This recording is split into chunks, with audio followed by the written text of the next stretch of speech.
saya akan membahas tentang paradoks Zeno dan himpunan terbatas.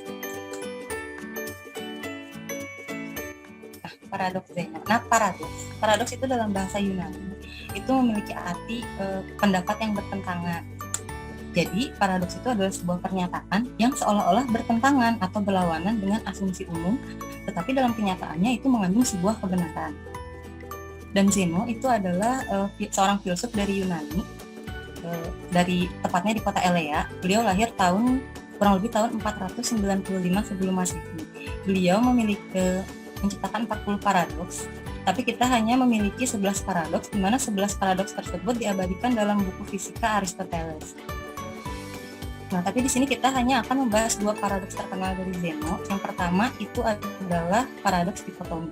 Nah, dikotomi itu dalam bahasa Yunani, diko itu artinya 2 dan tomi itu artinya bagian. Jadi dikotomi itu membagi menjadi 2 bagian. Maksudnya kayak gimana? Misalkan nih, apabila kita ingin menempuh sebuah jarak ke sini, dari sini ke sini, kita itu berarti harus melewati setengah dari jarak tersebut. Setelah itu, kita harus membagi setengah dari setengah jarak tersebut ini, jadi 1/4 jarak. Setelah itu, kita harus berjalan setengahnya lagi. Terus seperti itu sampai tak hingga jarak. Jadi menurut si Zeno ini, sebuah benda yang bergerak itu tidak akan pernah mencapai tujuan, karena setiap kita udah mau sampai di ujung titik, gitu, pasti kita tuh harus mencapai setengah dari jarak tersebut. Jadi nggak akan pernah sampai, gitu kan. Nah, atau mungkin lebih jelasnya seperti ini. Misalkan nih si A ini ingin jalan 1 kilometer sampai ke sini.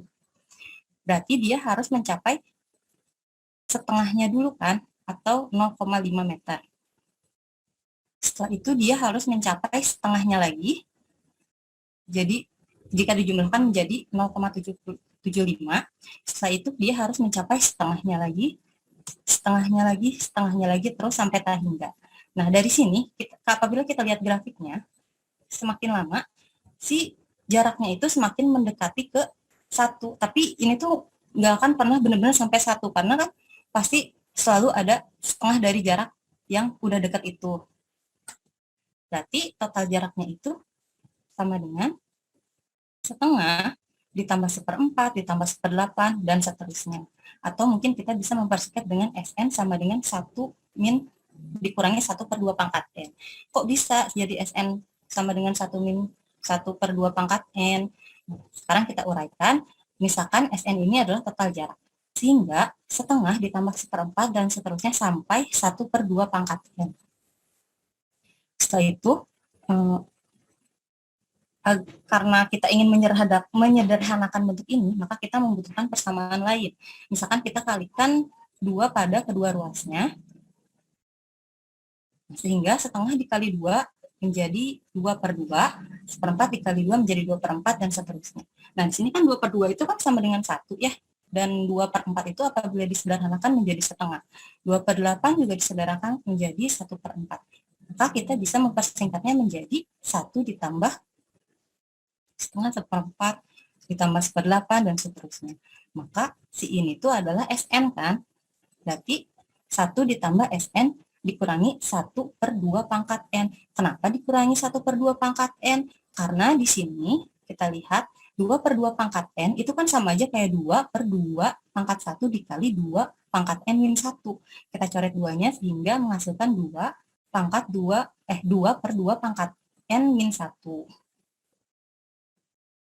Maka Sn-nya itu sama dengan 1 dikurangi 1/2 pangkat N.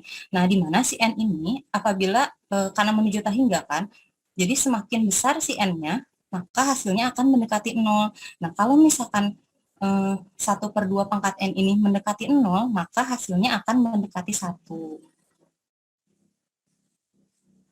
Yang kedua adalah paradoks Achilles dan kura-kura. Nah, Achilles itu adalah seorang pelari tercepat di dunia pada zaman Yunani saat itu. Nah, dan kura-kura adalah hewan yang paling lambat gitu, yang lambat banget gitu jalannya. Nah, di sini apabila si Achilles dan kura-kura di lomba lari, si Zeno nanya, emang kira-kira bakal siapa yang menang? Nah, gitu kan. Nah, si Achilles ini kan pelari tercepat nih, dia tuh jadi berbaik hati nih, udah kura-kura kamu maju aja nih 10 meter katanya gitu kan. Jadi si kura-kura ini startnya itu 10 meter di depan si Achilles. Nah, di sini misalkan si Achilles itu kecepatannya 10 meter per detik dan kura-kura itu 1 meter per detik ya. Nah, di sini kan kita tahu ya, jelas banget kalau misalnya di sini kecepatannya aja udah lebih jelas, lebih cepat si Achilles kan. Berarti kan yang bakal menang di lomba ini tuh pasti si Achilles kan. Nah, tapi si Zeno tuh berpikir enggak. Yang menang itu pasti kura-kura. Kenapa? Karena kura-kura selalu ada di depan Achilles. Jadi menurut Zeno seperti ini. Kalau misalkan saat detik pertama si Achilles tuh maju di 10 sampai di tempat si kura-kura ini. Nah, tapi si kura-kura ini itu pasti udah ada 1 meter di depan dia kan.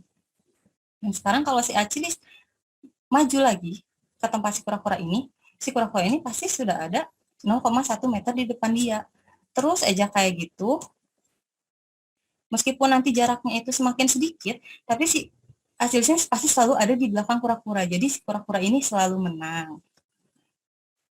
Nah, sekarang gimana nih cara membuktikan kalau kata Zeno itu salah? Nah, sekarang apabila kita menyelesaikan dengan mempertimbangkan finish, nah kalau misalkan finishnya tadi 10 meter, nah karena titik start kura-kura itu berada pada 10 meter di depan Achilles, berarti kan dia mulai dari 10 meter. Dari situ berarti kura-kura langsung menang dong, karena kan finishnya juga di jarak 10 meter. Nah, yang kedua, kalau misalkan finishnya di 11 meter. Nah, karena Achilles itu berlarinya dengan kecepatan 10 meter per detik dan kura-kura dengan kecepatan 1 meter per detik, berarti 1 detik pertama itu kan Achilles itu berada di jarak 10 meter dan si kura-kura tuh ada di jarak 1 meter. Berarti si kura-kura menang dong kalau di finishnya 11 meter ya, karena dalam waktu 1 detik si kura-kura udah ada di 11 meter. Nah, setelah itu gimana kalau finishnya 12 meter? Nah, kalau finishnya 12 meter dengan kecepatan si kura-kura ini kan 1 meter per detik, berarti kalau 2 detik tuh dia bisa mencapai 2 meter. Nah, sedangkan dalam waktu 2 meter, si Achilles sudah bisa sampai di 20 meter. Berarti yang menang kan Achilles ya. Tapi pertanyaannya di sini, kapan si Achilles ini bisa menyalip kura-kura gitu kan? Karena kan kura-kura tuh selalu ada di depan dia gitu kan. Berarti kan kalau misalkan Achilles mau menyalip kura-kura, berarti berarti jarak si Achilles sama kura-kura itu pasti sampingan sebelahan gitu. Jadi kalau Achilles mau nyalip kura-kura, berarti ada saat dimana si Achilles itu jaraknya tuh sama kayak kura-kura gitu kan. Berarti kita anggap S ini adalah jaraknya, berarti jarak si Achilles itu sama dengan jarak kura-kura. Karena kecepatan Achilles itu ada 10, berarti 10 dikali T sama dengan 10 ditambah T. Kenapa ditambah 10? Karena si kura-kura itu kan startnya tadi dari jarak 10 meter kan, dan kecepatan kura-kura itu cuma 1 meter per detik. Nah, setelah itu kita bagi kedua ruas dengan, kita kurangi kedua ruas dengan T, sehingga hasilnya adalah 9T per 10. Maka T-nya itu adalah 10 per 9. Jadi pada waktu 1,11 detik, si Achilles itu berhasil menyalip si kura-kura. Terus ada di jarak keberapa nih? Karena kan itu jaraknya tuh antara jarak 11 sampai 12 meter ya. Nah, berarti jaraknya tinggal kita kalikan saja 10 dikali 10 per 9 itu sama dengan 11,111 meter. Kura-kura pun sama. Jadi di saat jarak 11,11 meter ini si Achilles itu berhasil menyalip kura-kura atau mereka tuh ada di posisi sejajar. Nah, bagaimana kalau kita menggunakan penyelesaian dengan delta hingga? Berarti kita buat SA-nya itu adalah dari tadi kan 10 meter ditambah 1 meter ditambah 0,1 meter dan seterusnya. Nah, begitu kita cari persamaan lain dengan mengalihkan misalkan 0,1 pada kedua ruas, sehingga hasilnya itu adalah SA min 0,1 SA itu sama dengan 10. Sehingga 0,9 SA itu sama dengan 10. Berarti jarak si Achillesnya itu adalah 10 per 0,9 atau 100 per 9 atau sama dengan 11,11 meter. Sama kan ya berarti. Nah, berarti kita menggunakan cara yang sama untuk mencari kecepatan si kura-kura. Nah, untuk waktunya juga sama. Kita bikin kesamaan dalam waktu 1 detik, 0,1 detik, 0, dan seterusnya. Sehingga dihasilkan 1/0,9 atau 10/9, yaitu 1,11 detik. Dan yang terakhir adalah himpunan terbatas. Definisinya adalah diketahui himpunan H subset R, yaitu suatu elemen A anggota R itu disebut batas atas jika X-nya itu lebih kecil dari A untuk semua X elemen H. Nah, di sini kita coba bikin garis bilangannya. Karena di sini kan X-nya itu lebih kecil dari A. Nah, misalkan ini adalah himpunan H, X ya. Nah, terus karena X-nya lebih kecil dari A, berarti A-nya itu pasti kalau nggak ada di garis ini, berarti ada di sini kan. Kalau misalkan biar si X-nya itu, si A-nya itu menjadi lebih besar dari X. Mau di sini boleh, mau di sini boleh, mau di sini boleh, mau di sini pokoknya bebas. Yang penting lebih besar dari himpunan yang ada di sini. Nah, ini tuh dinamakan batas atas. Berarti kalau misalnya ke arah kanan, ini tuh dinamakan batas atas. Nah, sekarang apabila suatu elemen B anggota R itu disebut batas bawah jika H jika B-nya itu lebih kecil dari X untuk semua elemen H. Untuk semua X elemen H. Berarti garis bilangnya kayak gimana? Kayak gini ya. Nah, si B-nya itu berarti ada di sebelah kiri. Dan si B-nya itu nggak mungkin ada di dalam sini. Karena kan kalau ada di dalam sini berarti ada batas ini kan. Kecuali ada di batas ini. Karena batas ini itu adalah batas bawah paling terbesar. Ya, boleh di sini, boleh di sini, boleh di sini, boleh di sini.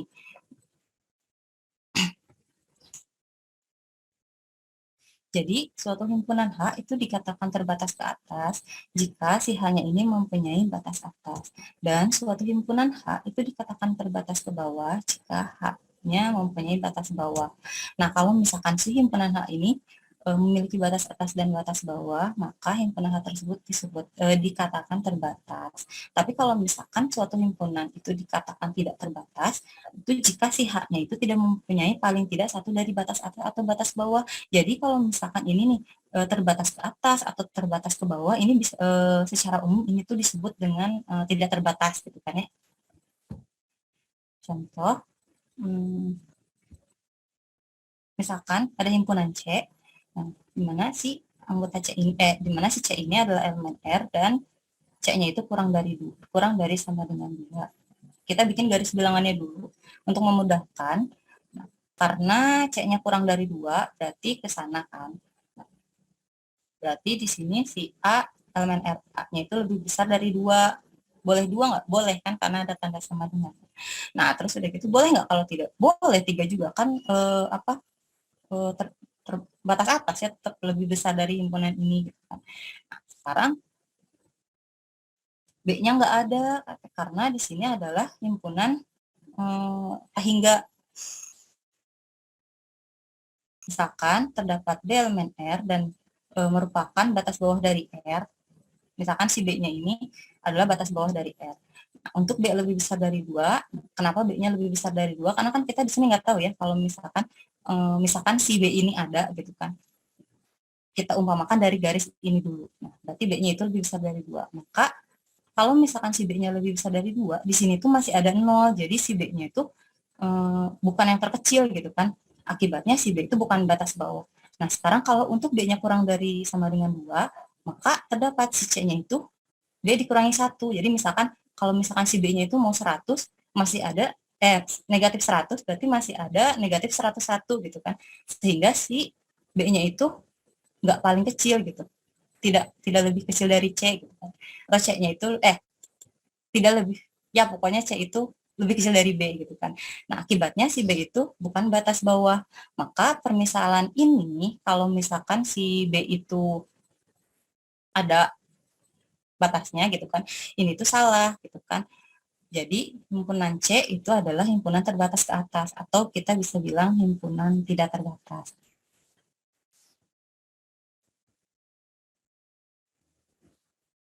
Nah, proposisi himpunan H subset R terbatas jika dan hanya jika terdapat K lebih besar dari 0, sedemikian sehingga mutlak X itu lebih besar dari K untuk setiap X elemen H. Nah, ini tuh apa bedanya sama definisi yang tadi? Kalau definisi yang tadi kita tuh harus menghitung batas atas dan batas bawah.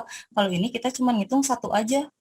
Ya kan, karena di sini mutlak. Contohnya gimana? Nah, contohnya misalkan ada himpunan A.